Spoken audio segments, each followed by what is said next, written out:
Catherine Regbu de la chaîne Pégase Shiatsu.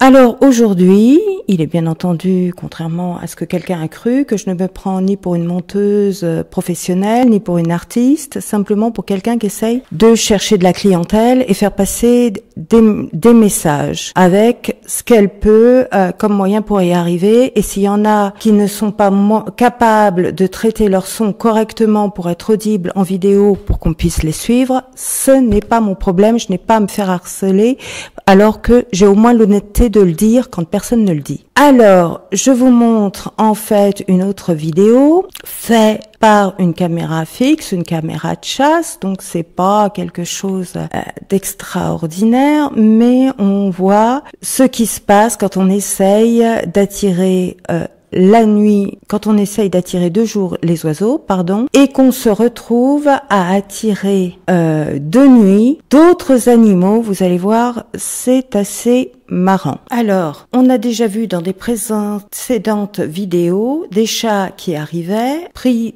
en infrarouge par ma caméra fixe, que parfois je laisse de nuit. Donc certains chats ne font que passer. C'est la plupart des cas. Ils sont assez rares, donc il n'y a pas trop de risques sur les oiseaux. Ils sont filmés plutôt de nuit quand les oiseaux ne sont pas là. Donc vous vous apercevez que finalement le risque que les chats s'attaquent aux oiseaux que vous attirez est assez peu fréquent. Et au fait, à propos du nichoir que j'ai installé, on a vu une mésange charbonnière qui avait l'air de s'y intéresser. Peut-être qu'on aura un habitant d'ici peu. Les souris sont venues parfois à deux, entre deux visites du chat, mais quand vous voyez les horaires, il y a quand même un espace suffisamment grand. Même les souris n'ont pas l'air d'être pourchassées par ces chats qui ne font que passer. Et c'est assez marrant quand on les voit en vidéo et qu'on ne s'y attend pas. On a parfois des vues un peu bizarres. J'en ai même une vidéo où il ne fait que vous tournez le dos, on voit même pas sa tête, donc je ne vous l'ai pas mis. Et donc vous voyez, parfois il y a un peu de flou, c'est l'humidité en fait qui fait ça. L'humidité due à une caméra qui est restée à un moment où l'atmosphère est très humide. Alors, vous voyez, les chats passent et repassent.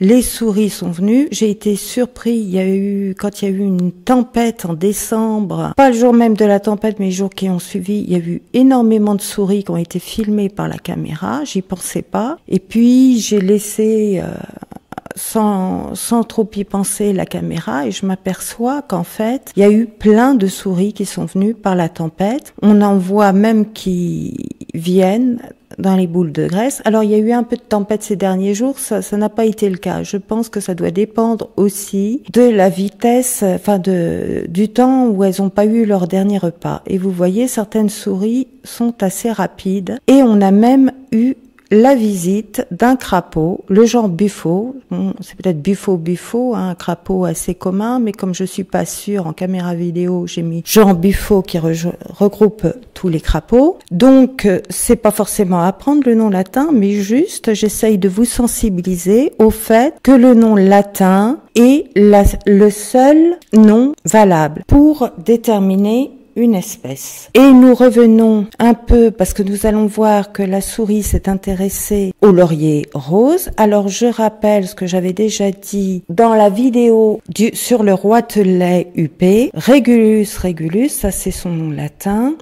En fait, il y a eu beaucoup d'accidents parce que des gens ont mangé du laurier rose. Ce n'est pas comestible, c'est un poison. Les feuilles du laurier rose, c'est un poison. Le laurier sauce que vous utilisez pour vos grillades, c'est Laurus nobilis, c'est pas du tout le même nom. Et donc, n'essayez pas, quand vous êtes pas incompétent, de faire votre cueillette tout seul. Ça ne se fait pas comme ça. Entourez-vous de gens qui vous conseillent. Ne faites pas ça dans le premier temps. Alors, il y a eu un jeu avec une souris une nuit et puis qui s'est répété un peu quelques nuits plus tard. Une souris a essayé de passer, c'est toujours pareil, je ne sais pas si c'est un mulot, une souris ou autre. Une souris donc du genre Rodentia, parce que ça regroupe tous les rongeurs, très variés, ça va du castor, ça va à l'écureuil, ça va aux marmottes. Elle essaye d'arriver en fait aux boules de graisse que j'ai mis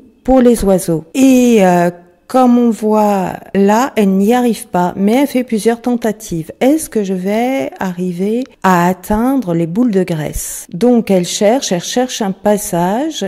Vous voyez qu'elle monte assez haut, beaucoup plus haut que les boules de graisse. Eh ben non, c'est pas par là, décidément. Et elle continue, cherche,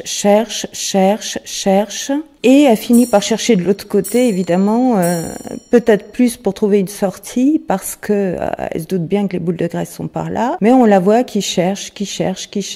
Alors c'est assez marrant à regarder, et voilà, elle s'en va, et puis non, quelques jours plus tard, on la retrouve, elle réessaye quand même, il faut plusieurs essais pour comprendre qu'elle ne peut pas atteindre les boules de graisse. Donc vous voyez, si vous ne voulez pas que les rongeurs mangent la nourriture que vous mettez pour les oiseaux, une fontaine surélevée, finalement, c'est très efficace, parce qu'il faut quand même en retenir une leçon. C'est très efficace, elle n'y arrive pas à les atteindre. Et pourtant, c'est pas faute de chercher. Vous voyez ces détours. Et là, ce que vous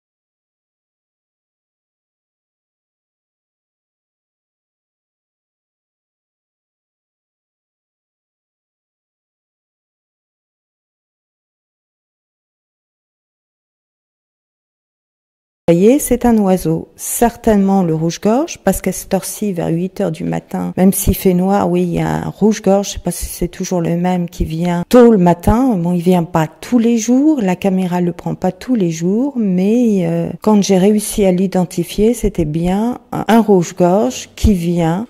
Pas la première fois qu'il fait ça, vous voyez, même il prend un peu de graines. J'ai mis de la graine dans la mangeoire sur la lampe, là qui est éteinte parce que la pile doit plus être chargée. On est dans les périodes où les nuits sont longues, donc ça marche souvent en début de soirée, mais toute une nuit, il n'y a pas assez de temps d'ensoleillement pour recharger correctement les piles. Donc là, vous voyez, il mange, il est bien content, et en fait,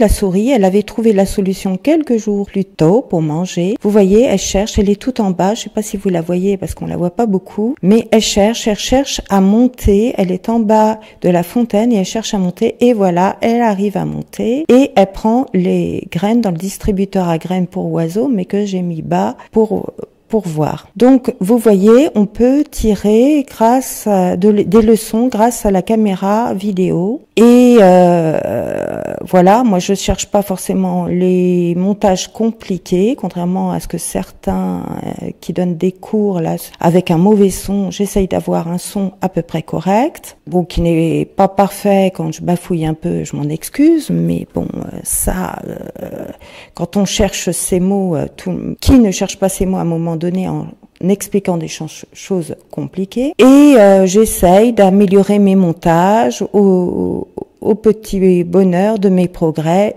Je ne prétends pas devenir une artiste qui vous fera de superbes vidéos d'animation. Là, j'essaye de m'intéresser à Blender pour faire un tout petit peu d'animation, des scènes courtes d'animation, mais il est hors de propos de faire un dessin animé d'1 heure, juste un peu d'amélioration de mes vidéos. Je vous remercie de m'avoir écouté. La priorité étant vous renseigner quand même sur la nature et les médecines naturelles et pas de faire de l'informatique à haute dose. Je vous remercie de m'avoir écouté en espérant que cela vous a plu, malgré mes déboires. Au revoir.